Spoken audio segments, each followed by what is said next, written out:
এই কুয়াশা ভরা সবজি খেতে করেছি আমি কাজ শুধু সফলতা পাবো বলে।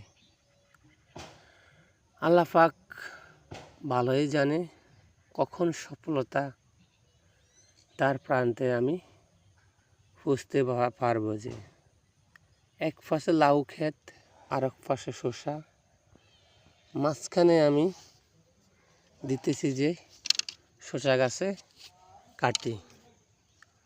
স্বপ্ন আমি বুনি বারবার, আমি পাবো একদিন সফলতার দেখা। সত্যি কি পাবো সেটা উপরে আলাই ভালোই জানে। আমি এটা বিশ্বাস জানি, কর্মেই সফলতা আর কর্মেই ভালোবাসা।